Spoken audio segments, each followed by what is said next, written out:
Thank you for joining us on the in this balmy weather at such a easy point in the semester.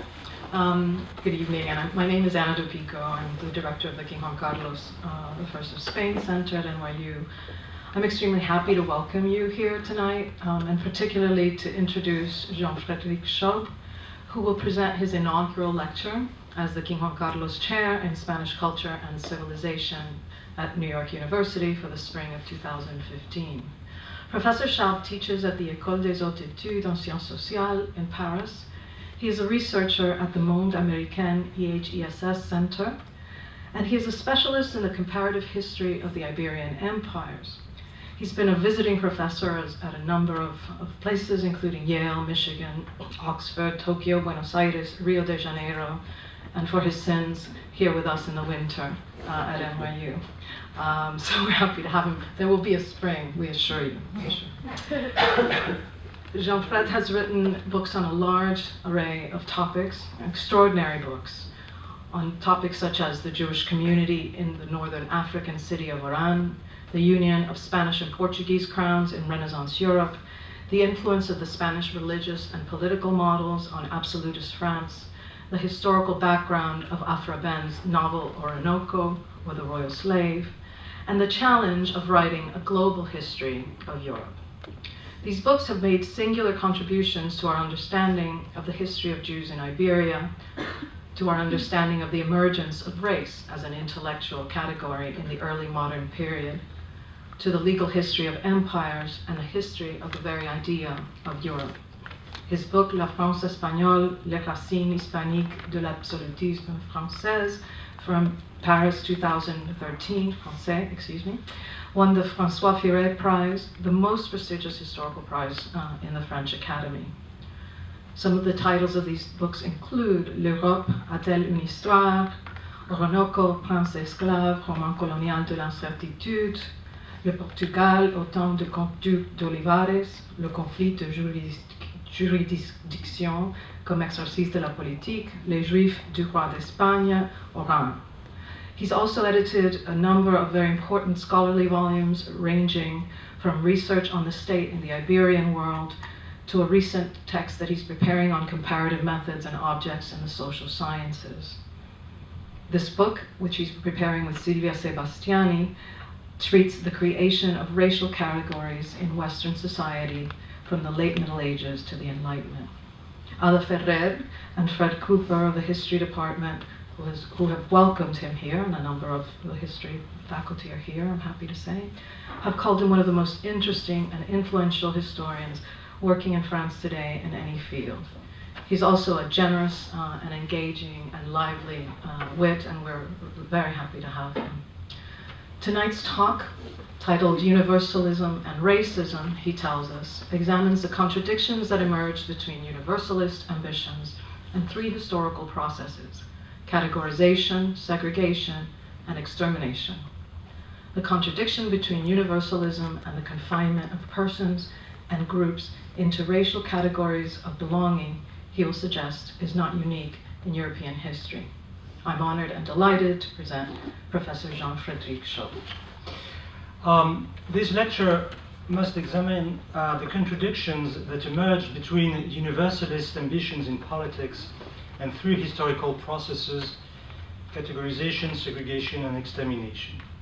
In studying the societies of the late Middle Ages and the early modern era, the question arises of the incompatibility between, on the one hand, St. Paul's message: there is neither Jew nor Greek, there is neither slave nor freeman, there is neither male nor female, for you are all one in Christ Jesus, Galatians 3:28. And rules of segregation founded upon an assertion of natural inferiority and the inability of people to change on the other. The most salient case in early modern Europe was the fate of the descendants of converts in Iberian societies. The dual movement of exile and conversion created a situation in which families that had previously been denied all access to statuses, offices, and advantages reserved to Christians alone could integrate into society as converts. The success of this socio-political transformation, however, provoked a counter-reaction from the social majority. These took the form of institutions of various kinds, universities, schools, religious and military orders, brotherhoods, courts, municipalities, etc., adopting statutes of blood purity. The purpose of these rules was to deny access to Christians descended from converted Jews or Muslims, no matter how far back the conversion of their ancestors. The enforcement of these rules rested on the postulate that the sacrament of baptism was null and void and that grace was ineffective. Most of the accounts of how these blood purity statutes were implemented suggest that their drafting and enforcement were possible only because these processes were launched by institutions and bodies individually without the involvement of the monarchy or even the church, except when they came to accept them a posteriori. This was a movement that was both particular and generalized, and its structure indicates that the desire for exclusion and segregation was widespread in the Iberian societies, outside of any pressure from the higher political and spiritual authorities. If a royal decree had marked the descendants of converts with a specific and degrading status within the Christian communion, then the monarchy would have decreeing a general rule that denied the efficacy of baptism. Far from undermining the hypothesis of the precocious development of racial politics, the fact that blood purity statutes were never and could never have been inscribed in either the royal law or pontifical document actually reinforces it.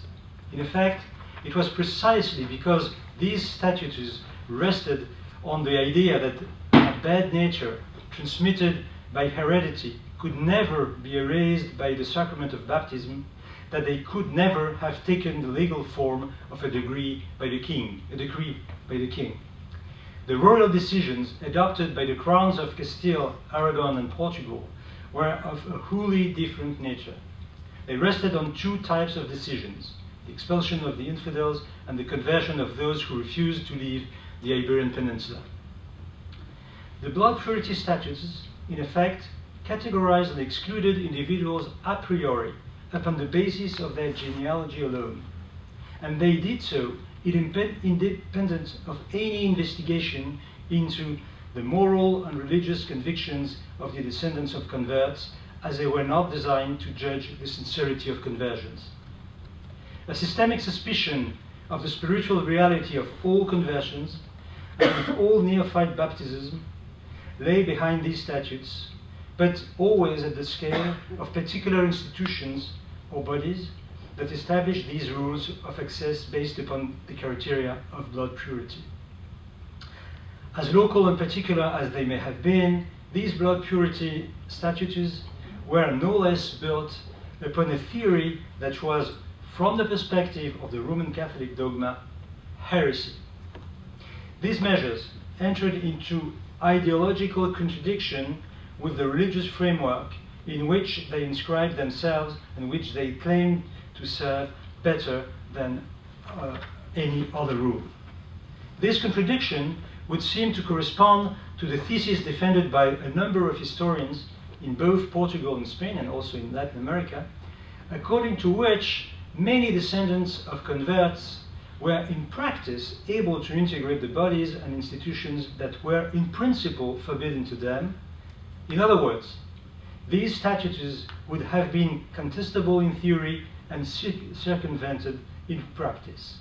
For many historians, uncovering numerous transgressions constitutes proof or evidence that these statutes did not have a significant impact on the mechanisms of social regulation.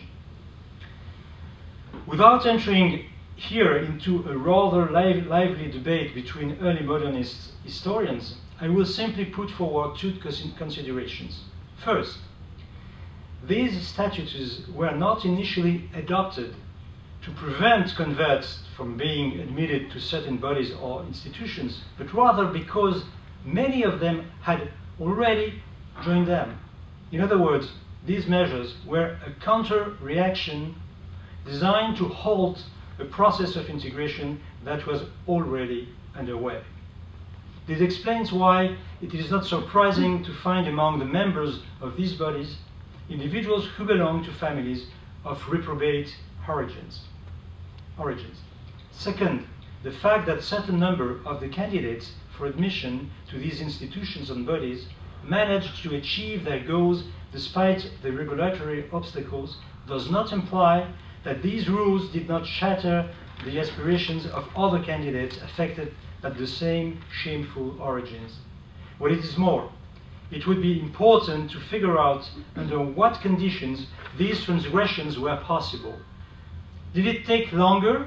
Was it necessary to build up a waiter network of patronage, to pay more disguised bribes, etc., when one bore the label of bad family origins?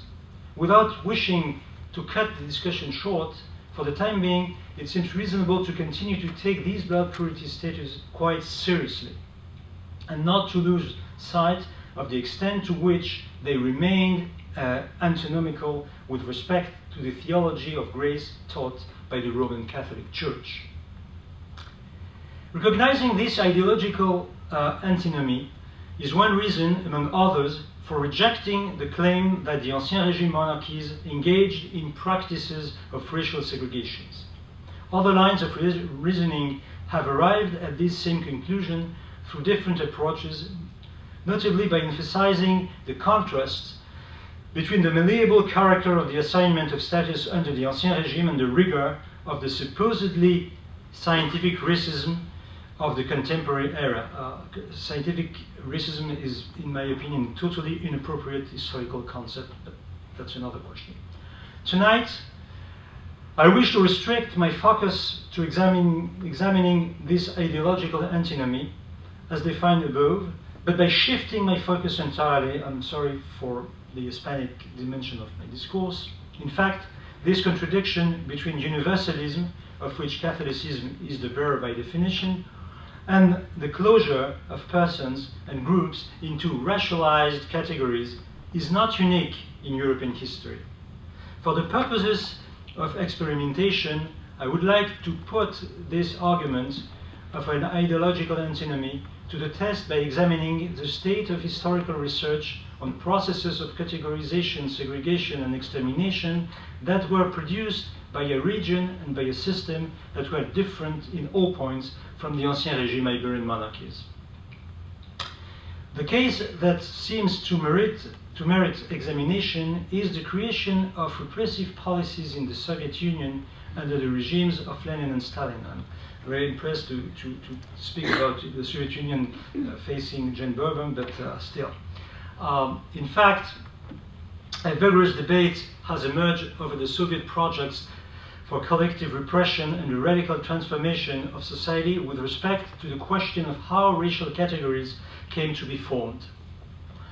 Owing to a lack of access to Russian language sources, it is the reflection of these discussions in the Anglophone and Francophone historiographies of the USSR, in addition to translated Soviet literature, that will serve as my sources here. In no way, therefore, do I presume to intervene in the debates among specialists on this regime and society. Instead, I wish to borrow evidence from certain ongoing discussions so as to reopen the terms of the debate over race in the Iberian monarchies by distancing myself from its traditional references and reference points and examples. This is nothing less than an imprudent incursion into a historiographical domain far removed from my own speciality, but whose study I have found quite useful for thinking about the question of the antinomy as defined above, between universalism and racism. In 2002, the Slavic Review dedicated to this question. Eric D. White, a historian of Germany and of communist movements, sought to analyze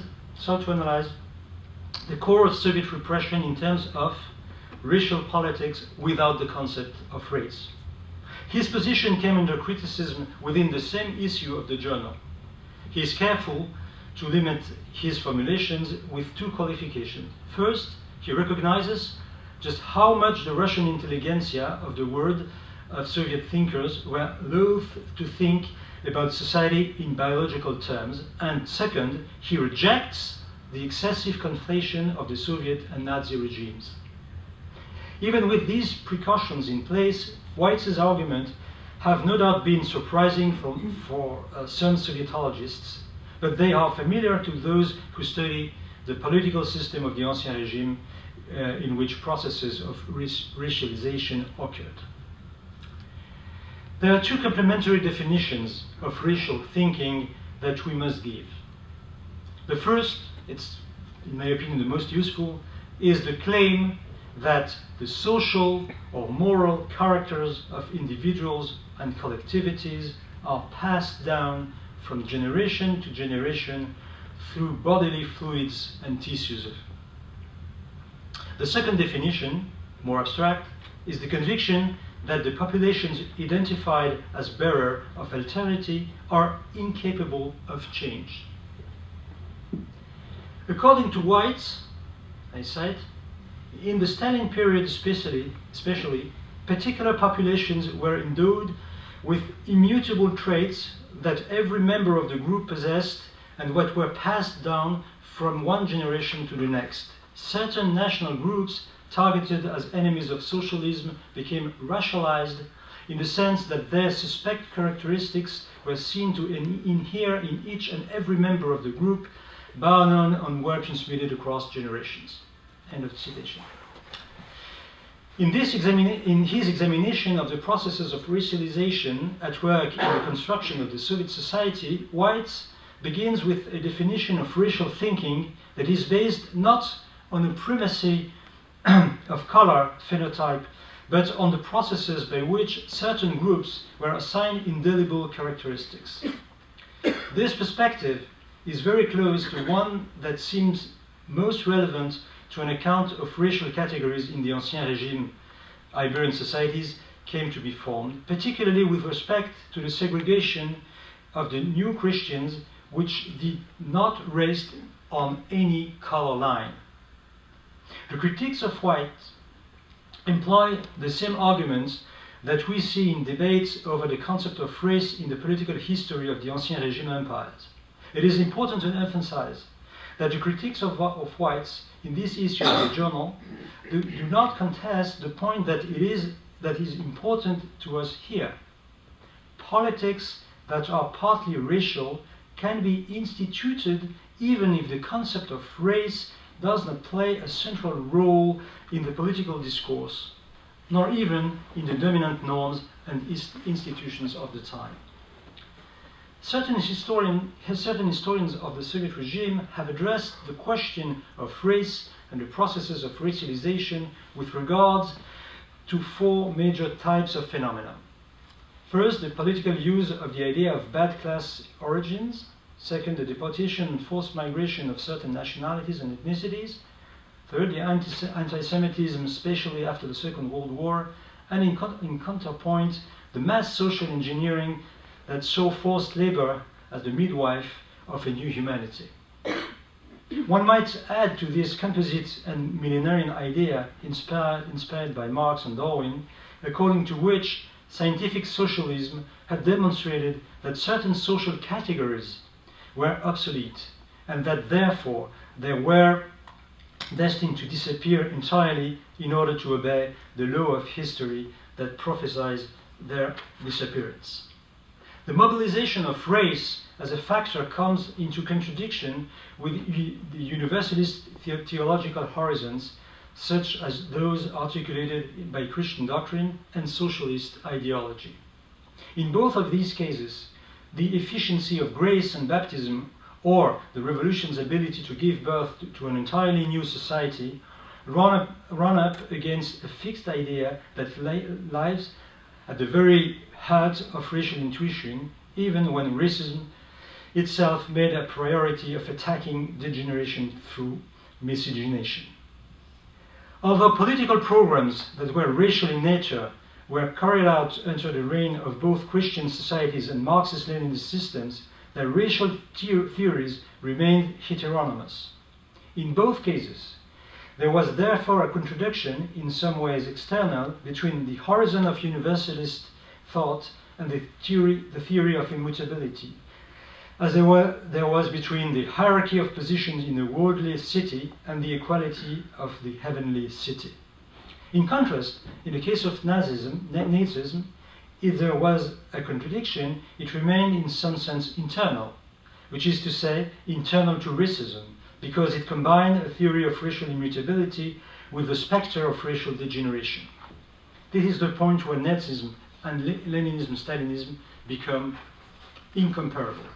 The spiritual and historical movement of church depends upon proselytizing, and from its very inception it engaged in missionary work and practices of conversion that aim at transforming those who could hear the gospel truth. Nothing should have been more foreign to this than a conception of man that postulated that he was unable to change. Soviet communism was to deliver Russian society to its destiny in accordance with historical laws that would make a blank slate of the past, that of individuals as well of collectivities. How then to admit that revolutionary change might fail to transform a number of these persons or collectivities? However, it is also true that no universalism can avoid this contradiction. Islam does not escape such a constituent tensions, no more so than the spirit and institutions of the French Republic did when they were confronted with the administration of colonial population, or Constitution of the United States and the liberties it guaranteed when it came to its dealing with Afro-American and Native American populations. The case of the Soviet system and the Respublika Cristiana in its Renaissance Iberian incarnation merit a comparison, even if only to offer some mutual illumination. There are several reasons to think so. There are two approaches we might take. The first has to do with how much importance was given to an individual's family origins in determining what position he or she deserved to occupy in society and in political institutions. On this account, the Iberian societies of early modern era and the Soviet system of the contemporary era created norms, acted in accordance with procedures, and forged ideologies that led to the naturalization of social and cultural differences. The second concerns the role of slavery and forced labor as a tool for the transformation of human material or stock that, because it remained stuck in primitive humanity, was judged unworthy of the Christian communion or socialist citizenship. Here, there is no claim to the discovery of a hidden inheritance. Leninism, Stalinism owed absolutely nothing to the history of the Iberian empires.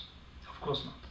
However, the discovery of racism inside of systems with universalist ambitions indicates that the political use of racial categories can be marked by a strong ambiguity. This is not to say that the fundamental antinomy that we can observe in two experiences is a substitute for a conclusion drawn from empirical research. On the contrary, it could serve as a theoretical starting point for any investigation into the implementation of racial politics. Assuming that racial politics can be established in societies whose ideological foundations aspire to universality, which leaves room for the ability of humans to change, make possible to confront the signals given off by the empirical evidence collected by historians into racial politics.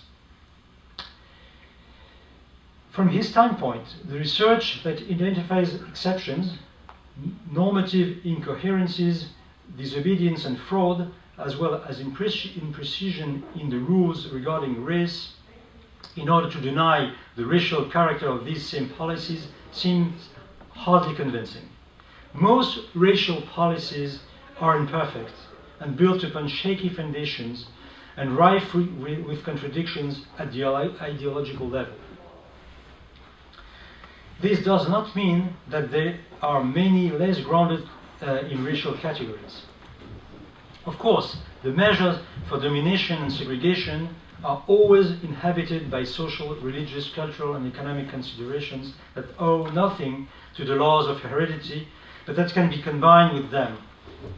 Worse still, race should never have been able to grant either constituency or content to the order of Christian societies or social systems, neither in practice nor in theory. Thus, from the outset, an antinomy. The first governments of People's Commissars understood that the class struggle in a manner that seems to owe more to social Darwinism than to the Communist Manifesto of 1848. Lenin himself offers an example in an article drafted in the final weeks of 1917, but only published in Pravda in 1929. I say, thousands of practical forms and methods of accounting and controlling the rich, the rogues, and the idlers must be devised and put to a practical test by the communes themselves, by small units in town and country. We need to clean the land of Russia of all vermin, of fleas, the rogues, of bugs, the rich, and so forth and so forth. Cleansing could have meant converting the privileged into proletarians, but this was precisely not the case. In fact, a slogan that was in heavy circulation among the party leadership was that in the socialist homeland there could be no room for people of the past. In Russian, the notion of people of the past is evoked by the term бывшие люди. This idea is associated with the perspective of classless society that was supposedly in construction. But it might just have been a variant of social Darwinism.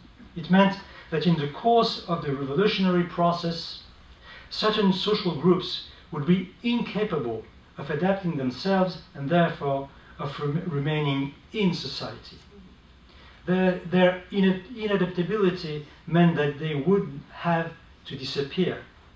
According to the watchword of the Cheka, quoted in a novella by Alexander Losev, cite, a new life calls to the new men and the old must go to the junkyard. The security organs pursued the enemies of the people according to the norms of revolutionary legality. The police hunted these individuals and caught them in factories, railroads, and the kolkhozy, and even the organs of the party itself. For an individual, one of the primary causes for suspicion was having an enemy of the people among one's relatives. Crime against the state was apparently shared by all members of a family, with the exception at times of those who denounced their own parents. Arrested citizens that had to prove their class origins, sometimes over several generations, going all the way back to before the revolution. When a victim of repression was shot or sent to one of the gulags, or off to the frontier in Siberia or Kazakhstan, it was common for spouses and widows to also be condemned to 5 or 10 years of deportation for the crime of not having reported their husbands or sons or fathers. A consequence of this policy of repression was that it condemned the children of these families to fates that were, for the most part, tragic. More often than not, they were denied the possibility of pursuing higher education beyond the level of secondary school, for example. Not only was guilt shared horizontally by spouses and family members of the same generation, but it took root in references to the family origins of the condemned and in a terrible way determined the lives of their offsprings. In a speech of November 7, 1937, Stalin declared, "Anyone who endeavors to wreck this unity of the socialist state, anyone who aspires to detach parts and nationalities is an enemy, a sworn enemy of the state, of the people of the USSR.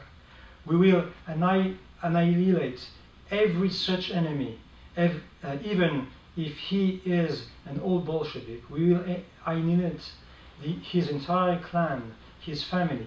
We will mercilessly annihilate anyone who in action or thoughts, yes, even in thoughts, who attempts to undermine the unity of the socialist state. Let us drink, it was a toast, let us drink to the annihilation of all enemies to the very end, of enemies themselves and of their families. The term translated here, clan, is the Russian word rod. In practice, under Stalin's rule, the regime also excluded the children of the condemned. It might be the case that this intergenerational transmission of punishment was less of a matter of some naturalistic intuition than the perception that it was risky for the system to allow families to preserve the memory of repression within themselves. It might be tempting to see this as an attempt to preemptively protect oneself, or in this case, one's state, against a future vendetta. Whether this was the case or not, the framework of repression and the methods of the bureaucratic machinery sized the ascendants as well as the descendants of the victims. Lunacharski, People's Commissar of Cultural Affairs, was one of prosecutors and propagandists at the great trials against revolutionary socialists in the summer of 1921. In his indictment, he refers to them as vermin, vredители, capable of infecting the whole population. He uses also often the expression we saw, bывшие люди.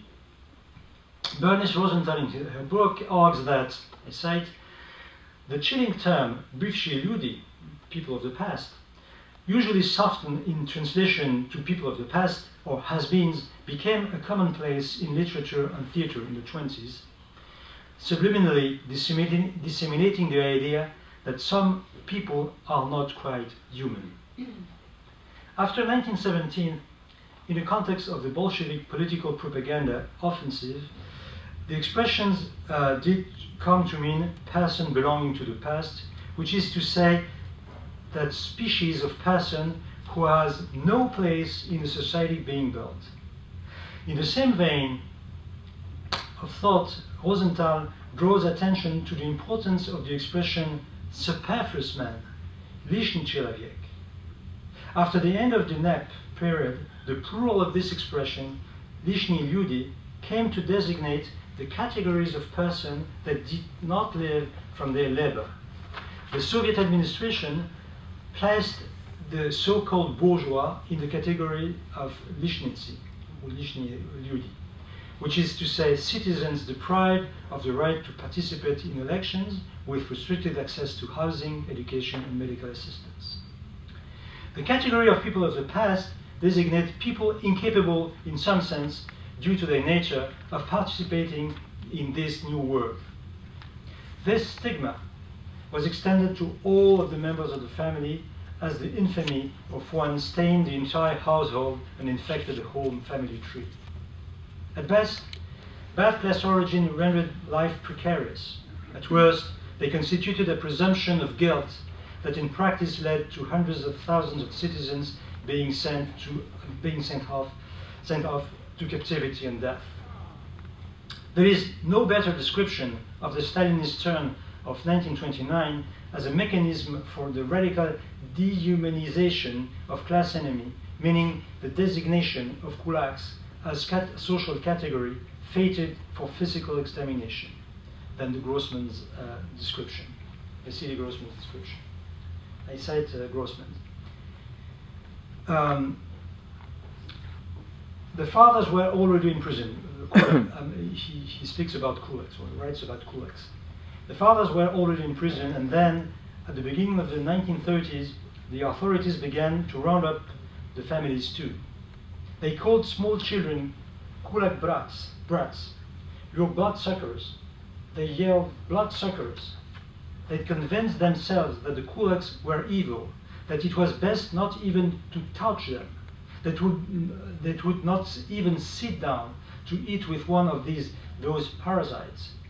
The kulaks' toils were unclean. Their children were disgusting. Their young women were worse than lice.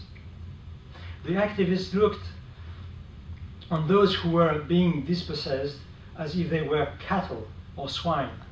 Everything of Kulak was vile, and they had no souls, and they stank, and they were full of sexual diseases, and worst of all, they were enemies of the people. They are not human beings, they are Kulak trash. That was, I heard again and again, that's everyone kept repeating. This passage of Grossman's book illustrates just how important it is not to separate the belief state that stem from dehumanization according to parameters that remain those of witchcraft and superstition from the implementation of a voluntarist program of political and social engineering. As Lion Viola demonstrates, the moral blackness of the kulaks as people of the past, briefly alluded, was rooted in their genealogy, because class was often in practice treated as a genetic trait in the 20s and 30s. That's a citation. Beginning of 1937, Stalin launched a campaign of ethnic cleansing throughout the Soviet Union. Families and individuals were targeted on the basis of their backgrounds and their national ethnic or linguistic identities. German-speaking Russian citizens, including German refugees who had fled Nazism, Poles in Ukraine and Belarus, Tatars in Crimea, Koreans who had been persecuted by the Japanese in the Manchukuo, and many other populations on the borders of the empire, Finns, Estonians, Black Sea Greeks, etc. These groups were presented as threats to the territorial integrity of the Soviet Union. In the case of the Chechens and the Ingush, the government planned and partially carried out the destruction of their societies. What draws the attention of historians of early modern Iberian societies, or early modern Europe in general, are the methods the administration employed to achieve the results they sought to obtain through ethnic cleansing. Deportation across regions weakened societies owing to high mortality rates during the journeys, but also scattering individuals and families over vast areas led to the erasure of traditional ties. After the desegregation of pre-existing societies and the integration of the deportees into host societies, the targeted nationality might in the end be extinguished. There is nothing surprising here for early modernists who have studied, for example, the strategy of annihilation by dispersion that the Crown of Castile employed against the Moriscos of Granada following the Alpujarras War in 1568-1570. This model of liquidation is essentially similar also to the one that Edmund Spencer described with regard to Irishmen in a view of the present state of Ireland in 1599. Whether we are talking about Moors or the Gaels, what took place was a combination of forced migration, the destruction of family and clans, which imposed exogamy on the next generation, and the cultural repression of languages and beliefs. Taken as a whole, these measures were intended to erase these populations right down to their memory. And yet, we cannot say that either in the English nor the Spanish monarchies presented themselves during these periods as political regimes founded upon the primacy of racial hierarchy. Processes of political construction and social repression established by the Soviet system of repression are analogous to those found in imperial regimes built on racial differences and the mobilization of slave labor. In a first-hand account of the repression of 1937, Yevgenia Ginsburg describes the fate of her companions in the Gulag by using terms that are also found in accounts of plantation slavery.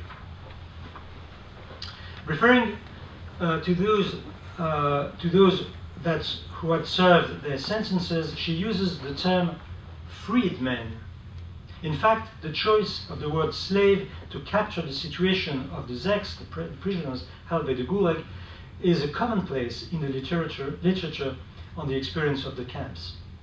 Ginsburg describes how words could be problematic with regards to an officer of one of the units, a nice officer. We felt that far from parodying his liberalism towards the slaves under his orders, he was haunted by the fear that he might resemble to a slave driver. The word, and she writes, the word rab, slave, had already entered into the language of daily life in Kolyma. In his Gulag Archipelago, Solzhenitsyn distinguishes between the word люди, which refers to people in Russian, but in the sense here of servants, and the term chazyain, lord or master of the house, which had disappeared with the revolution, but had been reborn in the context of the camp system. One survey had been done of the fleets that took the prisoners to their destinations, using as a model the history of the Atlantic slave trade. The formal analogy with colonial and slave-holding societies runs deeper than this. One characteristic of the Soviet regime of repression was that it was hard for prisoners who had served their sentences to reintegrate back into their regular lives. Many received additional sentences of 5 to 10 years so that the administration could postpone the problem of their reintegration. If they were released, they did not receive the internal passports that would have allowed them to return to where they were from. There were many who settled not far from the camp, as in the famous city of Magadan, where their status was of second zone citizens.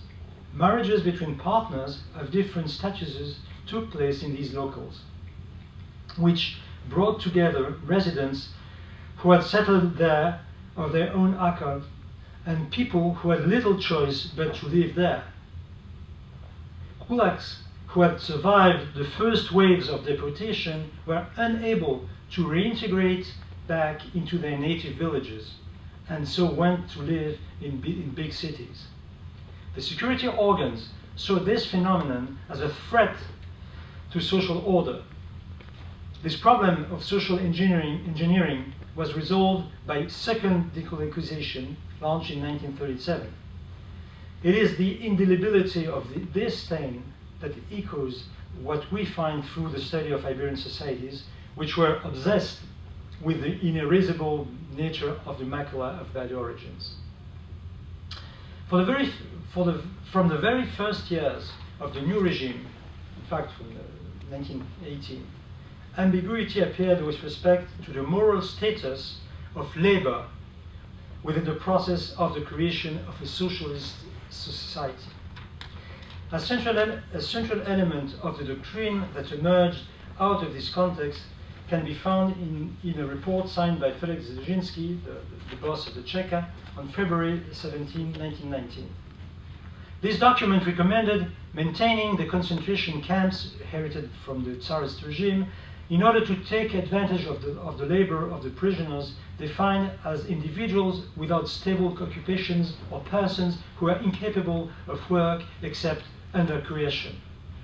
This represented a punitive use of labor that aimed to correct for a lack of enthusiasm or propensity to tardiness.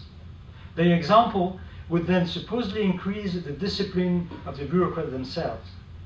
It is why the forced labor camps could indeed be called true schools of work.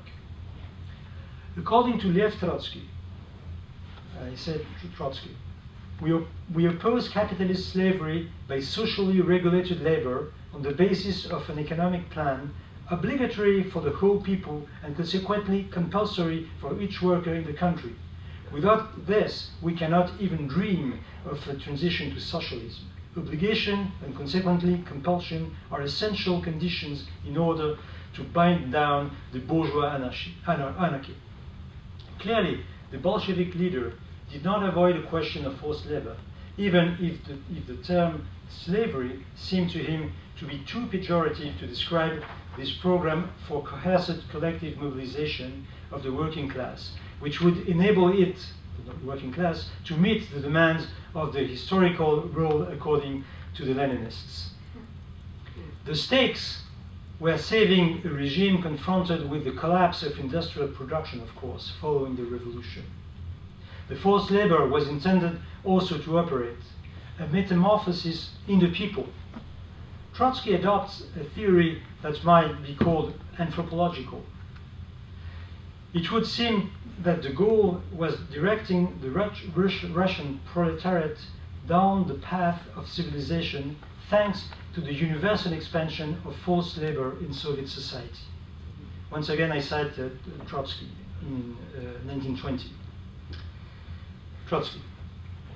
If it were to turn out that the planned and consequently compulsory organization of labor, which is arising to replace imperialism, led to the lowering of economic life, it would mean the destruction of all our culture and the retrograde movements of humanity back to barbarism and savagery. The whole of human history is the history of the organization and education of collective man for labor, with the object of attaining a higher level of productivity.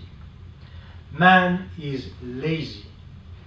That is, he instinctively strives to receive the largest possible quantity of products for the least possible expenditure of energy. Without such a striving, there would have been no economic development. The growth of civilization is measured by the productivity of human labor. This citation illustrates how quite all evolutionary arguments, notably that man is inherently lazy and that this must be corrected if he is to be lifted out of barbarism, reappeared at the center of the Bolshevik rhetoric. The arguments, the idea that servitude is a school for the correction of sloth is an ancient argument. The idea fed quite a few racist laws on discourses. It is hard to see what would separate this line of argument from that of Juan Ginés de Sepúlveda in his critique of Las Casas, or that of any of the anti-abolitionist pamphleters. This is a view of forced labor as pedagogical, not only as a means of punishing class enemies, those men of the past, bivši ljudi, but as a lesson directed to the working class itself. Maxim Gorky drafted reports on different installations within the Soviet network of concentration camps. With regard to the Solovki Islands, one of the first concentration camp, he noted, the Soloviets camp must be seen as a preparatory course. Forced labor converted thieves into good citizens and served at the same time to stigmatize class enemies. Alongside the economic utility of the gulags, the Soviet ideology deployed two other arguments: the need of repression, class enemies, people of the past, and of pedagogy, ensuring that the workers would measure up to the historical role of the proletariat, the entrance of peasant masses into the socialist project of civilization. The idea that forced labor played a civilizing role was certainly not an invention of Leninist empiricism. Every historian who examines the complex history of wide-scale adoption of slavery, which began in Western Europe in the 15th century, will encounter analogous rationalizations. African and certain American populations considered incapable, Africans and certain American populations considered incapable of participating in colonial life and the Christian faith of an equal footing with Europeans in America, were enslaved in order to be educated or were still domesticated. This pedagogical enthusiasm was strong during the 1930s. Gorky celebrated the construction of the canal from the White Sea to the Baltic Sea, the Bielomor Canal, by convict labor, exclusively by convict labor.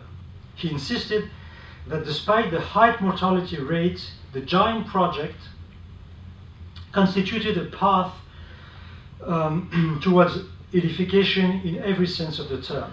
It was a massive transportation project, a pillar in the foundation of the socialist state, a lesson in collective living and ethics. Here are the terms Gorky uses to describe the resistance of the peasant prisoners to the demands of the Bolshevik administration. citation of Gorky. They are half human, idolaters of private property, but in the end, collective labor collapsed their zoological individualism. Later, Gorky observes, it is said that in the factories, the authentic proletarians look at those who had been socially dangerous in the past as if they were men of an inferior race, which is to say, how 100% Americans see blacks. That's Gorky in 1930. Half humans, idolaters, zoology, inferior race. The use of these expressions denotes an ideology that, even though it does not quite deserve to be labeled strictly racist, nonetheless borrowed from registers that had fed racial thought throughout the long history of European colonial imperialism.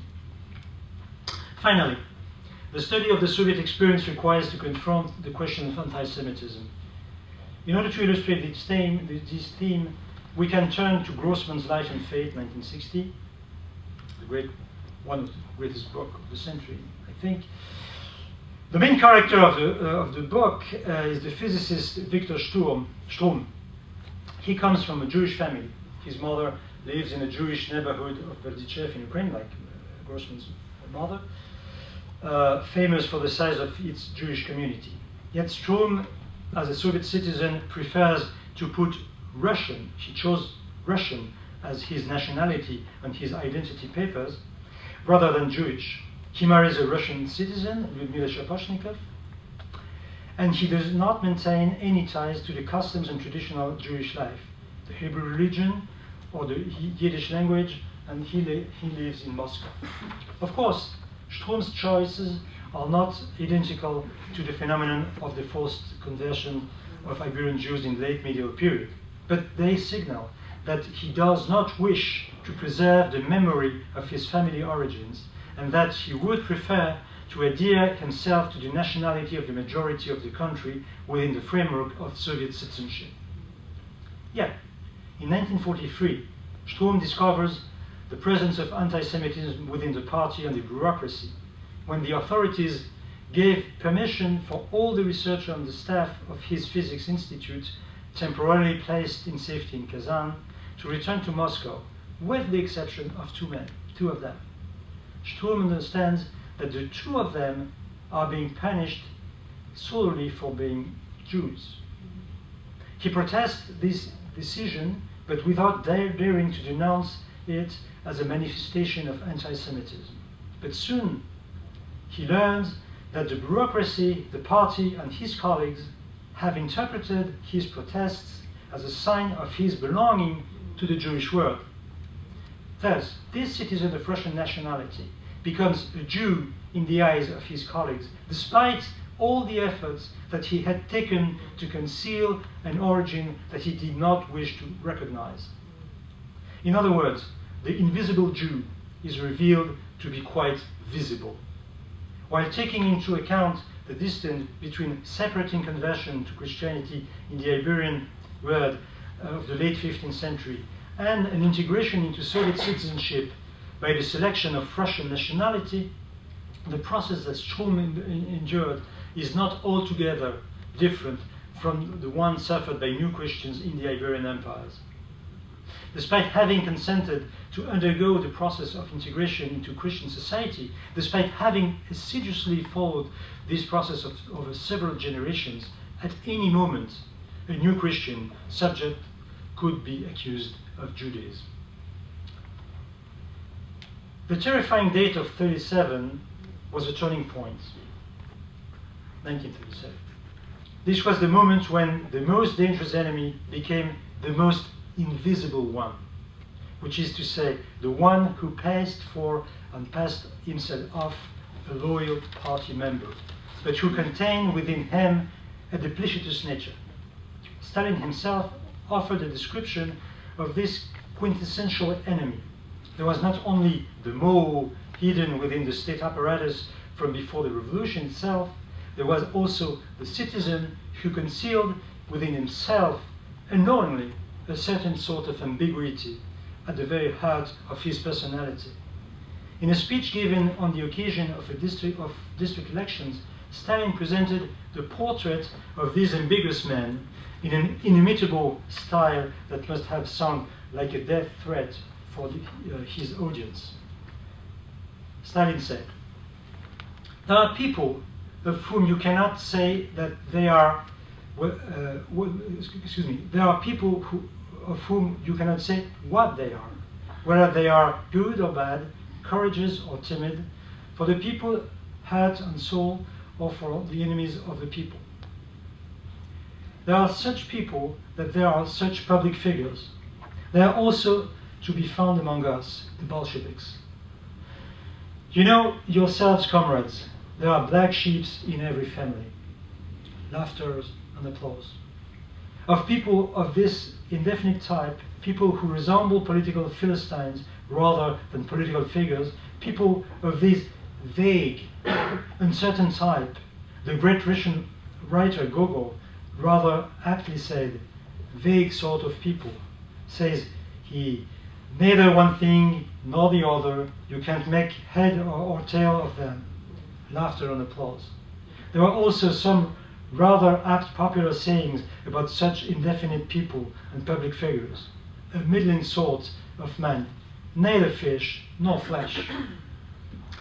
The tyrant's irony consisted in terrorizing his audience while compelling them to laugh, thanks to the devastating humor of Gogol, a humor for dead souls. At the plenum of the Central Committee of the Communist Party of the Soviet Union on March 3rd, 1937, Stalin indicated the most perverse of all enemies of the regime, those who carried party cards in their pockets. The present-day wreckers, spies, diversionists, and assassins who are concealing themselves behind the party cards are disgusting themselves as Bolsheviks. The present-day wreckers with party cards in their possession deceive our people by taking advantage of the political confidence shown toward them as party members, by taking advantage of the political carelessness of the people. This rhetoric was therefore founded on a dual register of duplicity. The duplicity which was in certain sense involuntary, of the citizens who were not conscious of their own ambiguity, and duplicity of conspirators who, in true insincerity, hide behind the facade of membership. Terror aimed to introduce conflict and vigilance into the family unit, but also into the heart of the individual. Thus, the trajectory of the Soviet regime manifested socio-political ingredients that are all too familiar to specialists of the Iberian ancient regime empires.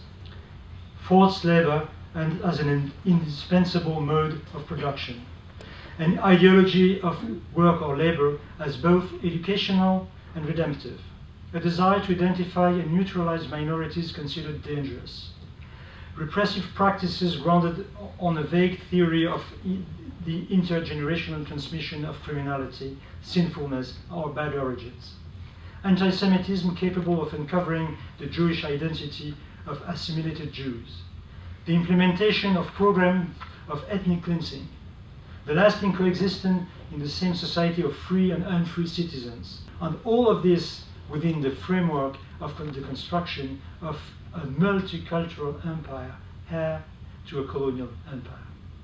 Therefore, despite some political similarities, the Leninist-Stalinist system of repression was not founded on the identification of racial threats to society.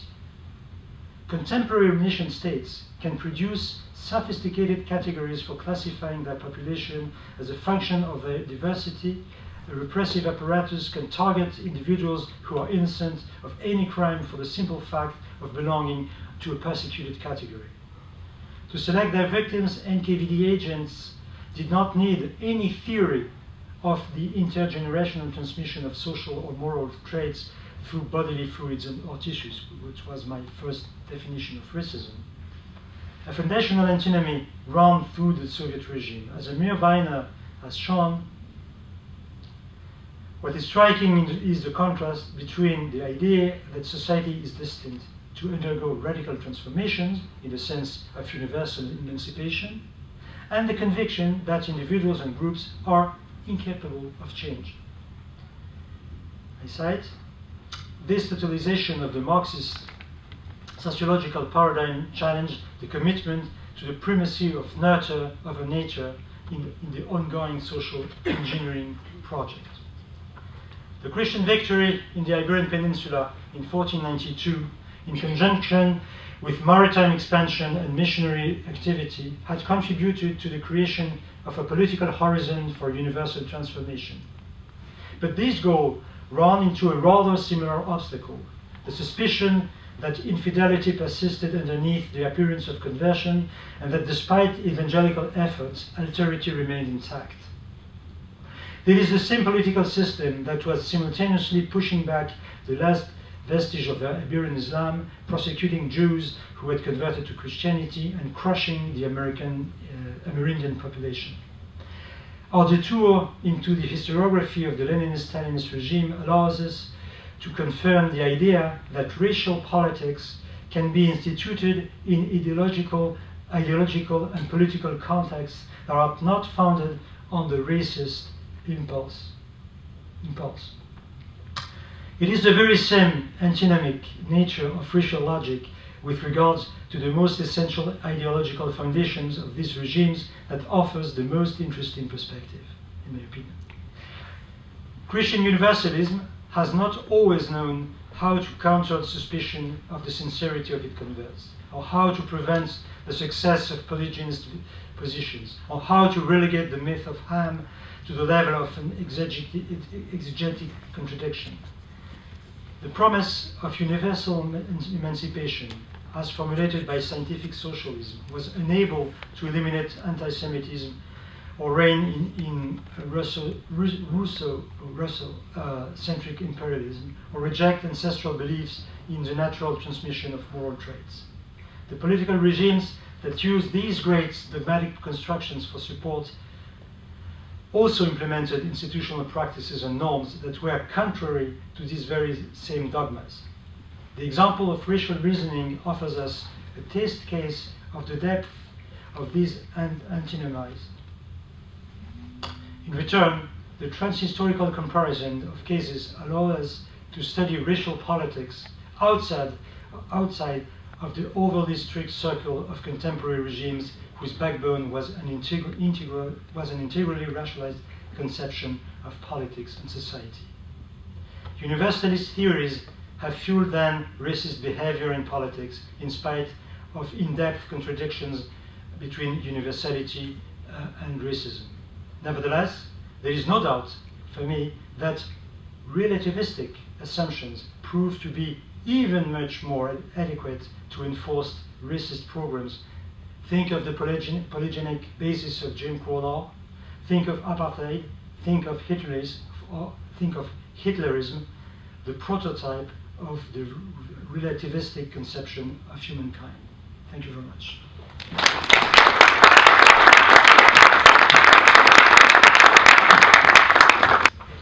I guess my question is, in effect, I often a kind of subtext of a certain critique is the sort of enlightenment and liberalism as the alternative. But you have, we hold these truths to be self-evident, that all men are created equal in a society that was clearly defined by race. And so I guess what I'm saying is, is this, rather than being an unusual tension in these two universalizing belief systems, is this a universal problem? That is, that universalizing discourses always have this exclusionary discourse. Yeah, I suppose my argument is a little bit desperate, because at the end, universalism cannot avoid racism, and relativism is the best way to go to racism. That's more or less would be my answer to your remark. That's very depressing. Yes, racism is a depressing topic, I would say. In general. On his chair. Yeah. Thank you. That was brilliant and has given us all, I think, so much to think about. The depth of the analogy, and maybe this is moving toward along the same lines as Barbara's question and towards your what you're I think concluding with. The depth of the analogy, the fact that the practices, the ideologies, the sort of nature ends up trumping nurture, and to the point of giving a lie to efficacies, suggest, or maybe is it then that universalism is not only that it can't avoid, but that it is all causal to, that more than just an antinomy, that in fact universalism is always going to end up in racism, and I guess maybe, or a sort of a more practical way of is it, do these work more as models as well? You know? I mean, is Stalinism looking back to, that would be, I guess. Well, no, in fact, my point is completely empirical. In a sense, I don't think that universalism is different universalisms, because they are different, are political theories which can conduct necessarily to enforce racist regulation. Exactly on the opposite. I don't think so. I just empirically, and I don't. And I said that I think it is. In fact, for me, it's not an analogy between two different historical episodes, but a comparison between two different historiographical debates, between Sovietologists on the one hand and early modernists on the other hand. That's exactly my point. Mm-hmm. Because, and I said, I think, of course, it would be, I think, completely absurd to think that anyhow Leninism has got an heritage from the Hispanic, siglo de oro system. Of course not. Of course not. But the question, as you know, as for the anti-Semitism, there is a very long debate and still open debate about the comparison between the Iberian anti-Judaism or anti-Semitism in early modern times and the question of the German anti-Semitism in the late 19th century, in the first half of the 20th century. And of course, this debate is interesting, and I think the question deserves to be addressed again and again. But in a sense, there's the vague idea that this could exist sort of genealogy between the Iberian anti-Semitism and further European, and particularly German anti-Semitism, or French and German anti-Semitism, is completely different from what I'm suggesting, which is only to think of two different cases of antagonism between universalistic horizon and a series, not only practice, and a series of policies of segmentation of the population. That was my. It's in fact it's much more modest. My purpose is very modest because I'm not trying to create or offering sort of genealogy from early modern to modern times. It's not my purpose. So following up on these questions as well, I actually heard you make a slightly different argument, which is sort of more discursive and pattern rather than influences, and I think you just said that, right? So I was very interested in the fact that you picked up on the way that the Soviet ideologues were talking about the kulaks in language that really resembled the plantation slavery. Yeah. Right? And use very similar things, similar tropes, similar concerns about not, impossibility of actually transcending that condition and so on. But I understand you don't want to make a genealogical argument. You say that, it's not an origin argument, it's a pattern argument, if I understand it correctly. So you get that. So if I got that right, so then what I see you doing is sort of make an argument about the recurrence of a pattern of slavery, which starts with the reconquest of Spain in 1492, and then you move to to the Americas, and the institution of slavery moving across the Atlantic, and then we are with Soviet Russia. So but we see similar similar patterns of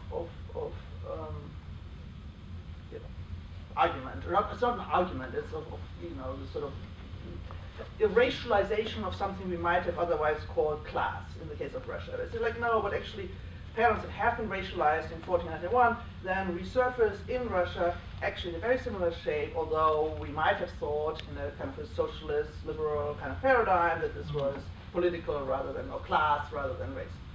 Okay, so I think it's really interesting. I never thought of that possibility.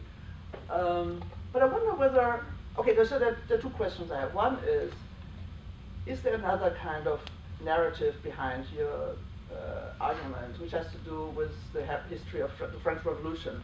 So at one point, Furet was invoked here. So from Furet, we learned that, the pattern of the French Revolution gets imposed on the Soviet Revolution, and we must not do that, and there are all these misunderstandings of the French Revolution. So what you're actually doing is the anti-Furet here, which is, no, I'm looking at a different pattern. I'm not looking at the French Revolution as a pattern, I'm looking at race as a pattern to understand certain imperial politics. And that, I think, would have huge implications. So if you think that that's the pattern we should look at racialization as a pattern across 500, 600 years, rather than French universalism running into problems of dialectics, right? I may have misheard you, but I heard a little bit of that as a history that doesn't turn on the French Revolution, but rather on Iberian Spain, sort of offering as a pattern to understand, hemispheric history, to say the least, probably even more, maybe global history. Right? Is that, or maybe I had another one, but maybe I'll leave it at this. I have to, yes, this deserves a very long answer, as long as the talk, I'm afraid, but in a sense, let me put it, I totally agree with the idea that my perspective avoids not only the French Revolution, but also the Enlightenment. Yes, yeah, I meant to include that, yeah. But it's not, it's absolutely, it's something deliberate. It is deliberate because I do think that if you consider, let me put it in this way, that Shakespeare, Montaigne, and Cervantes, quite at the same time, produced dramas, essays, and a novel that say the world is completely incomprehensible, disoriented, with no north, no south, no east, no west. World is just a mess, is a chaos. If these three authors, in a strikingly convergent way, if we consider them as witnesses of something that happened in the 16th century, which is the conflation of the clash between Christianity and Islam in the Mediterranean, on one hand. On the second hand, the contact with people and territories they never heard about previously, America, the Canaries in America. And third, the fragmentation of the Christian unity in a very short space of time, plus atrocious civil war particularly in France, but in France and Germany and so on and so forth. The feeling of a total destruction of order, cosmos, the world has no sense anymore. My feeling is that these men are witnesses of an experience that is very sensitive to 20th century people. And in a sense, I think that the late 16th century men of letters discovered that, contrary to the tradition from the Greeks, the Romans, and even the medieval tradition, barbarism is not an external phenomenon, but an inner phenomenon. That not only the barbarians are far away in the Caribbean eating human flesh, but our own neighbors, the Irish people, or the Protestants of my own country, are barbarians. And that's why the Stalin sentence is very important.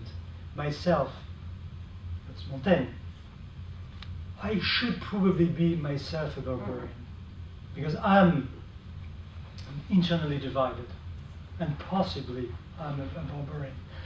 You know, the kings, except Henry V, but the kings of Shakespeare are murderers, are lunatics and murderers. They are not anymore fathers of the nation. They are not anymore shepherds of the people. They are just lunatics. There is no more direction. And I think my deep feeling as an historian is that there is another history of Europe that links the emotional experience of the 16th century and the emotional experience of the 20th century. And if I don't think that is truth, it's just a way to write this history. And of course, if this is the way, the path I'm following, of course, Enlightenment and the French Revolution stop to be the center of the history of Europe, to be a very important episode, but not the center, not this summit. Because, in fact, I don't know what is your feeling, but in education, in training, in research, of course, in Europe at least, my experience in France is that at the end, the summit of the history of Europe is the Enlightenment. What happened before and what happened after. Before it was not as good as the Enlightenment, and afterwards it's a degradation of the Enlightenment. Okay, and my feeling is exactly is completely different. Is how to make a tunnel across the time between the 16th and the 20th century, not to avoid the Enlightenment, but trying not to be completely hypnotized by the Enlightenment and the French. You perfectly understood my intentions. Thank you very much. I have two questions. One about the social, universalism and socialism, and the other one about the Iberian Peninsula. So when you were talking about the Soviet Union, the parallels you mentioned are fascinating, right? The idea of people hiding behind their party membership, or the skepticism about ambiguous men, or the use of labor as a form of compulsory labor as a civilizational or educational practice. Of course, when you said all that, I thought of the other example of socialism that I know much better, which is the Cuban one. But then reflecting on that, it made me wonder the extent to which those practices are necessarily part of a racialized logic. That it seems to me that part of the way they operate is, unlike perhaps the Iberian monarchy example, is part of the way they operate is precisely because they can be so contingent and individual that at any moment somebody can be accused of being ambiguous or uncommitted or scum or escoria, whatever the Russian equivalent is, right? That it may not, is it necessarily something that's tied to genealogy, or is it about practice in daily life that may not have a genealogical mooring, So that's one question. So challenging you a little bit on calling it race. And then for the Iberian Peninsula, I think that part, because I know we've talked about we hadn't talked about the Soviet stuff, but we talked about the other stuff earlier.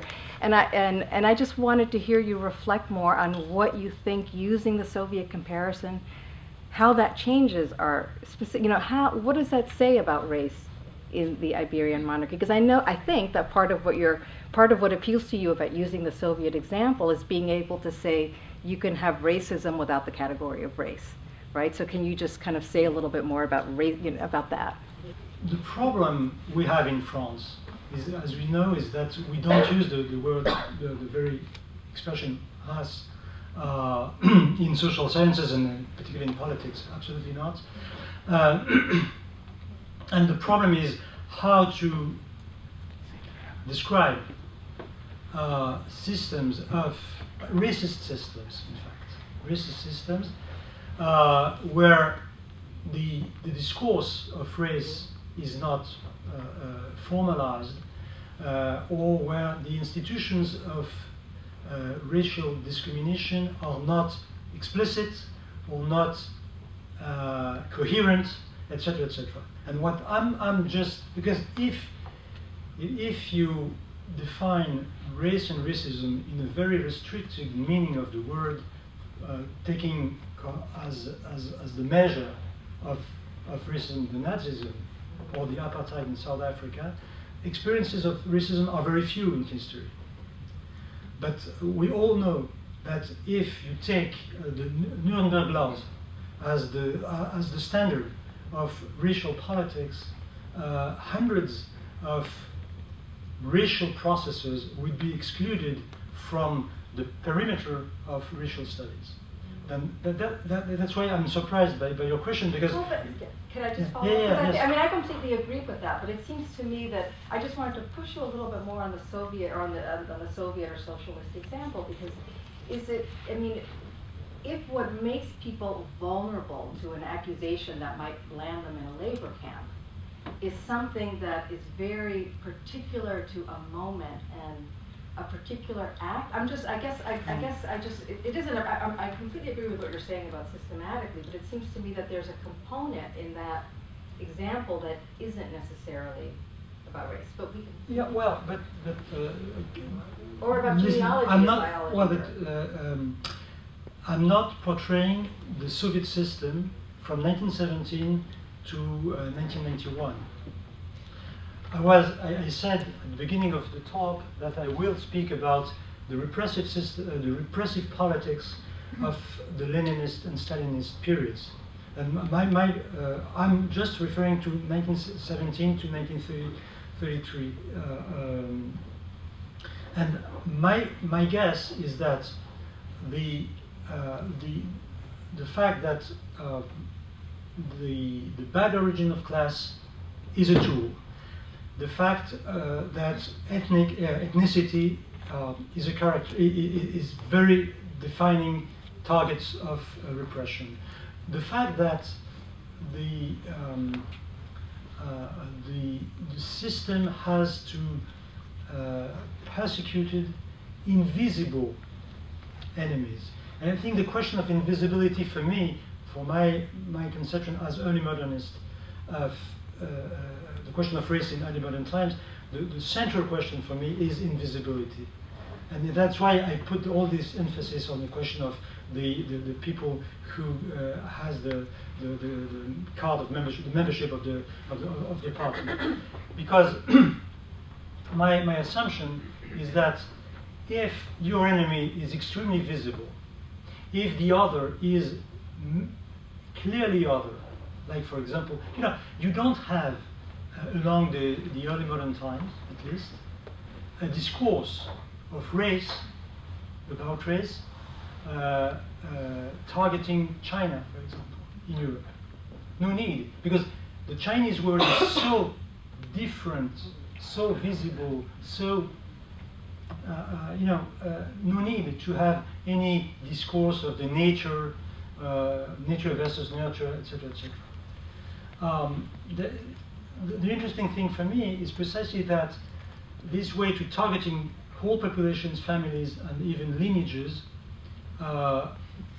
upon an invisible othering, invisible enmity, etc., etc., is very important for me as early modernist, because it helps me to think that racism is not about color line first.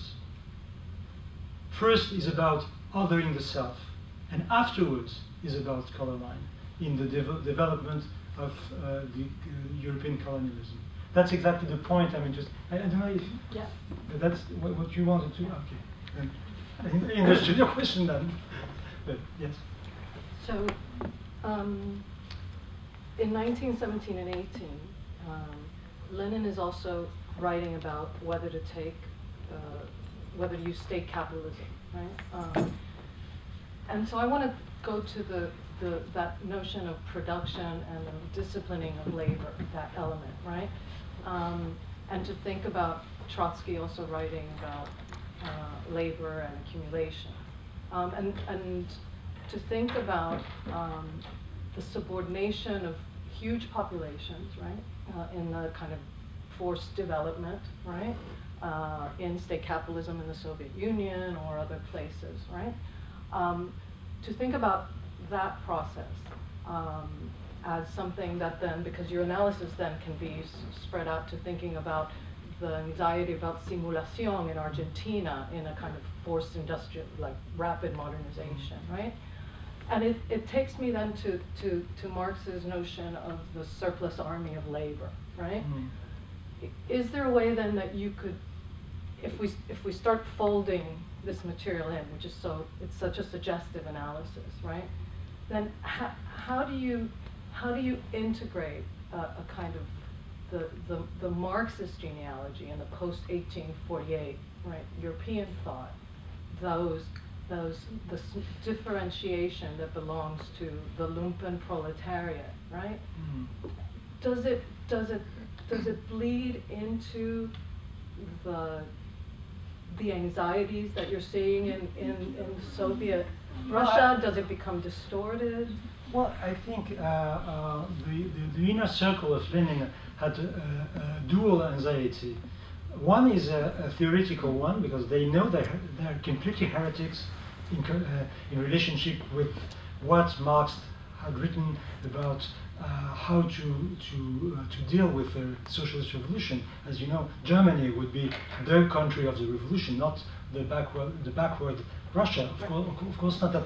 The first anxiety, they were bad students because they didn't repeat the good lesson of Marx. And second, the anxiety is that the industrial production in Petrograd fall down 85% between November 1917 and March 1918. The problem is not theoretical. They have a discourse about how forced labor will help a completely stupid and drunk proletariat to be conscious that he is the hero of the story. That's more or less the idea. But it's also a simple question of surviving in the ongoing civil war. A civil war with no industrial production. The real anxiety, and exactly like you have all these theological justifications of plantation slavery, pedagogy, the way to civilize black people à travers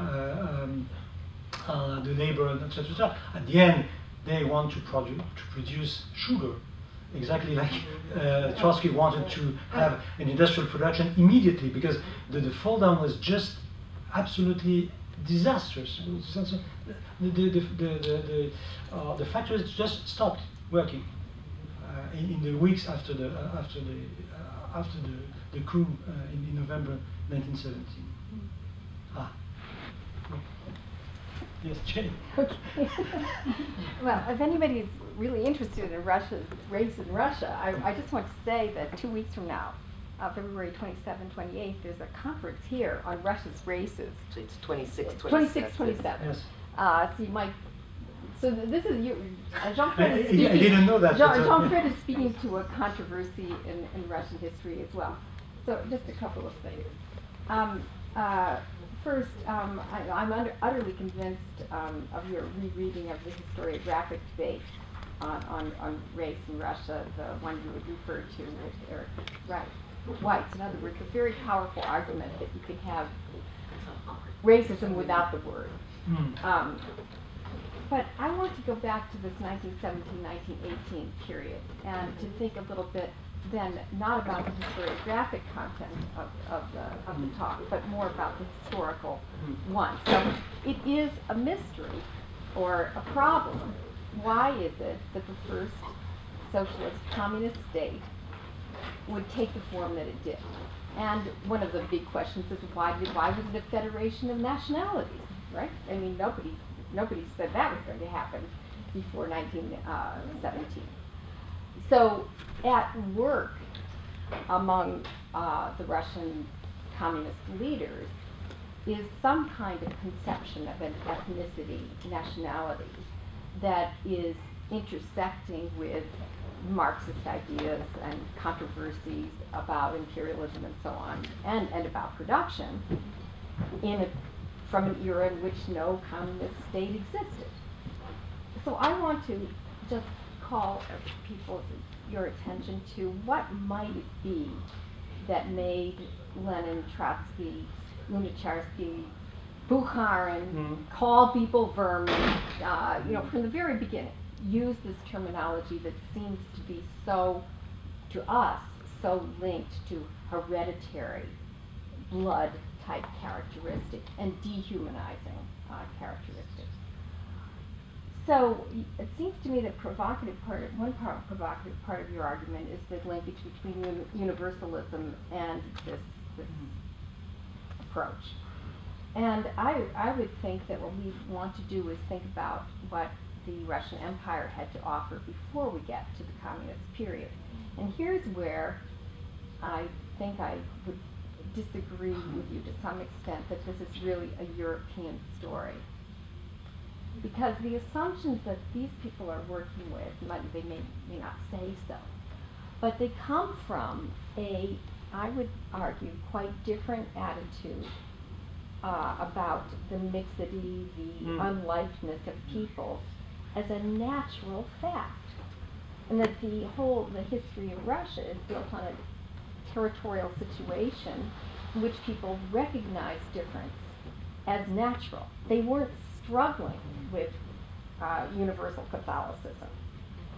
The empire itself, before 1917, has no truly universal goals. The Tsars are Orthodox, but they've got all these Muslims, they've got all these Jews, they have lots of different people. They have 100 different ethnic groups.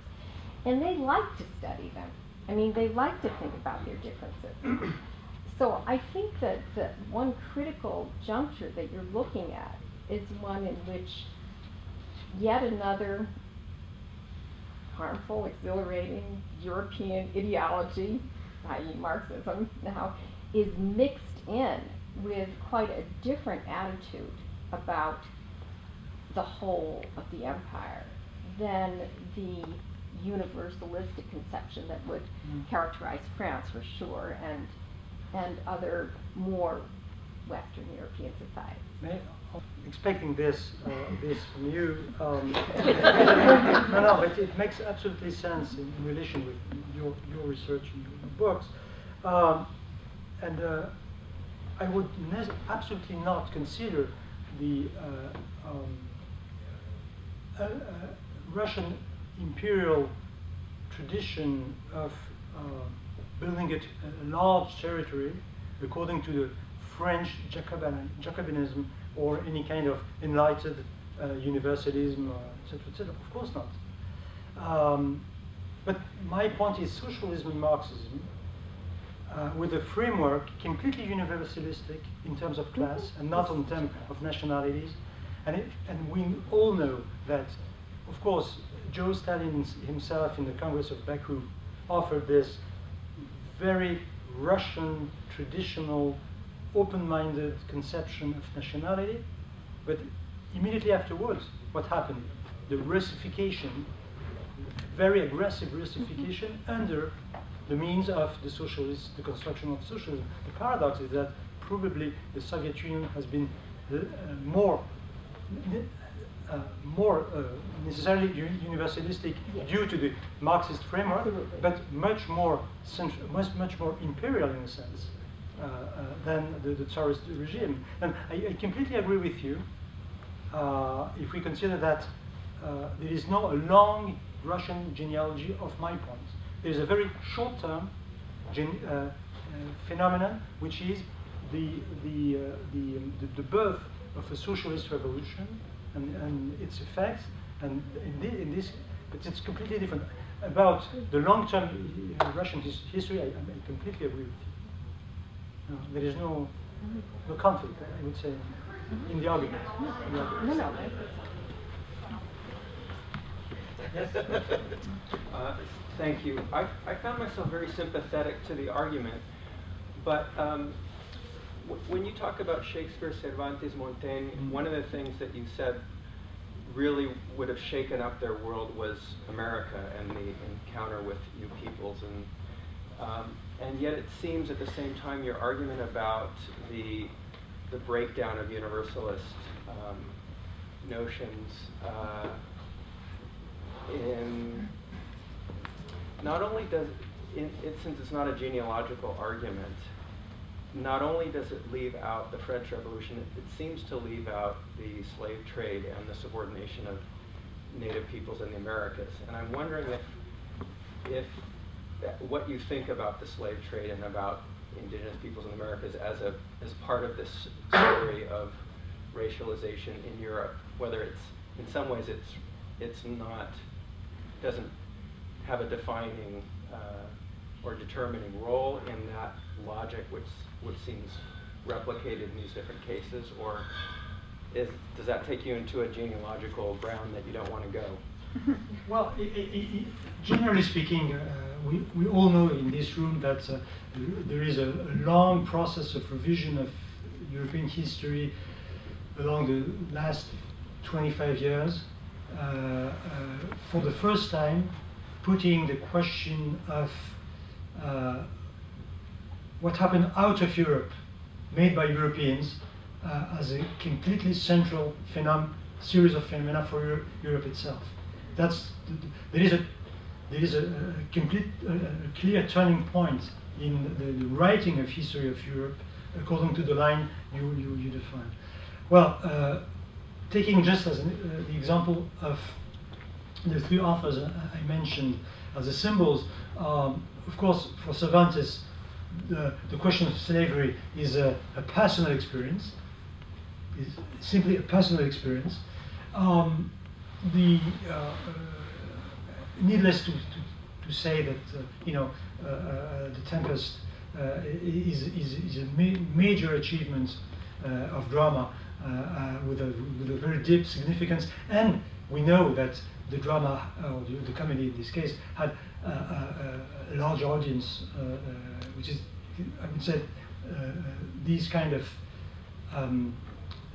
literary achievements were not isolated pieces among a very small group of men of letters. It was a popular and very, very spread representation of the word. And for Shakespeare, for Montaigne, the different essays where the Brazilians are portrayed, the cannibals and so forth, have been today studied by dozens of my colleagues and myself. In a sense, of course, slavery, the colonial projection of Europe out of Europe, etc., but not only in America, in Asia, in Africa, in Northern Africa, etc., became not a marginal chapter of the history of Europe, but became the shadow of Europe itself. And let me just give you an example. I'm very struck by the fact that everybody knows that 1492 was striking in 1493, in the sense that in 1493, in the whole Europe, people made the comment that the conquest of Grenada, the expulsion of the Jews, and the travel of Columbus to the Caribbean made this year, 1492, a miracle, something like a miracle. I mean, the concept is not an historiographical assumption of the 18th century or the 19th century. In 1493, the comment of this extraordinary year, animus mirabilis, was spread out into Europe. But let me give you another example, surprisingly not recognized as something similar. Between 1684 and 1685, a series of important events took place in France. First, France began bombing the city of Algiers, taking place. This was the traditional rule of the Spanish monarchy. In 1685, France expulsed the Protestants, conversion or expulsion. In 1684, was published in the Journal des Savants, the famous article written by François Bernier, considered in the whole historiography as the first description of whole humankind according to race lines. And in 1685, it's the publication of the Code Noir. Okay? Then I think that this period of Louis XIV and the maximum of his power, in fact, it's the maximum of his power, is our 1492. But it was never thematized as the French 1492, but it was. Because all together, the religious question, the power of the king, the relation with the Pope, the relation with the Islamic enemy in the Mediterranean, and the question of the slave trade and slave exploitation in Africa and in the islands, all together took place exactly at the same time in Versailles.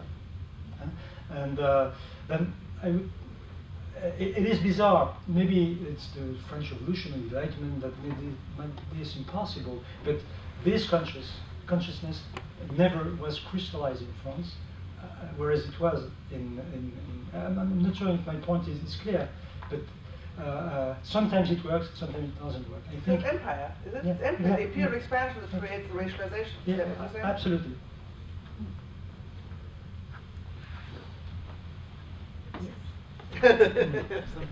Yes. So I have two questions. You may only answer one, but here are my two questions. First, you said that passing by, you mentioned that you consider the category of scientific racism as weak and probably not relevant. And I think I was more aggressive than yes, you were more. and I thought I heard this argument with someone you work with, who is Silvia Sebastiani, and I'm sure that it's not completely circumstantial. So my first question is, do you not want to use this category because you consider that it pertains to a traditional way of parodizing the history of racism, making it start with Blumenbach, mid-18th century, or something else? Or is it because it contradicts your own semanticization of the word racism, or at least of the logic of racism, of racization, that leads us toward a much larger understanding of the word? And in that sense, you said it had no close connection to what you were saying today, but it seems to have one. So that was my first question. And the second question is about something that you said, and actually about Claude Lévi-Strauss. I think I remember that Claude Lévi-Strauss says that Montaigne says that at the moment the Christians were wondering whether or not the Indians have a soul, the Indians themselves were boiling people coming from Europe to make to consider whether or not these people were like themselves. And this leads me to the following question. You say that your comparison between Spain and the USSR was not genealogical. So what would you do? Where would a comparison with a non-European, if you consider USSR to be European in some way, obviously, with a non-European anthropology, racial anthropology, where would that lead you? What I mean is, since your comparison between USSR and Spain is based on a more morphological than genealogical standpoint, then where would you be led by comparing the European anthropology with, for instance, the one of the Indians, who were wondering whether or not the Europeans were men like themselves or not? And in that sense, what would this comparison would lead you in terms of the semanticization of the word racism? Okay. Well, for the second question, it's very simple. I'm just expecting to establish a serious debate and relationship with Indian colleagues, specialists in the Indian society, because there is a debate about the caste system as a racial system, and I'm too incompetent in this field. I think it's not a field you can too simply jump on it. Here in the US, I'm very sensitive to the work of Professor Anya Lumba, but she's a literary, she does literary history of literature, and her work is very, very thought-provocative on this, and she's Indian. And she's Shakespearean and Indian, and both qualities made her very sympathetic to my interest. But I'm too incompetent personally to pretend having a clear opinion on these things. As for scientific racism, well, first I have different reasons. You are right in a sense. Not in the question of semanticization; it's a question of chronology. Those historians who like to speak of scientific racism also are those who are like this prefix I hate personally, which is proto-racism or proto-nationalism, proto-this or that, which is the more teleological prefix you can imagine. That is, proto doesn't exist in real life.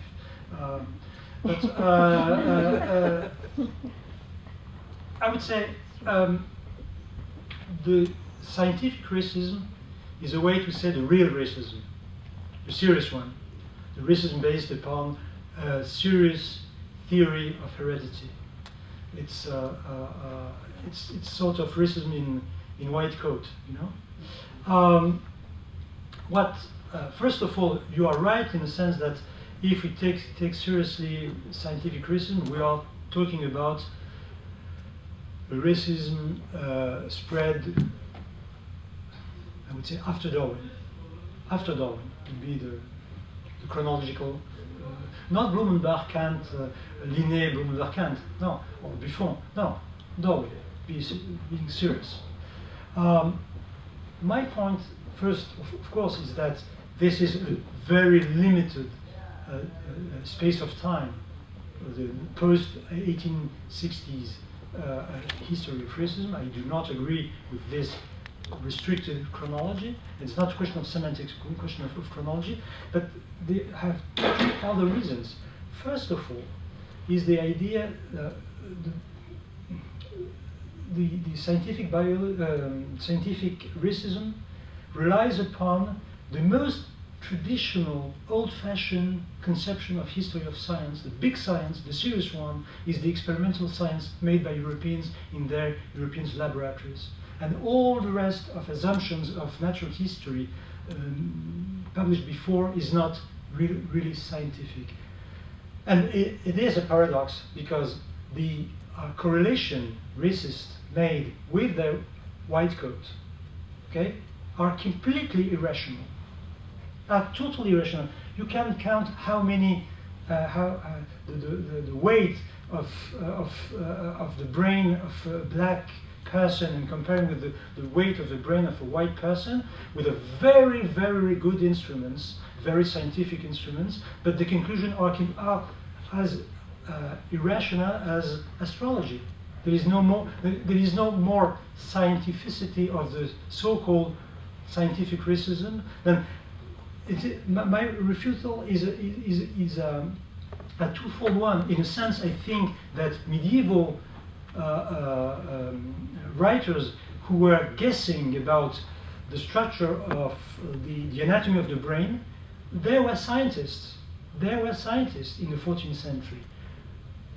Then the idea that all the Arab doctors were scientists, of course they were scientists. And I have not this completely Eurocentric conception of history of science.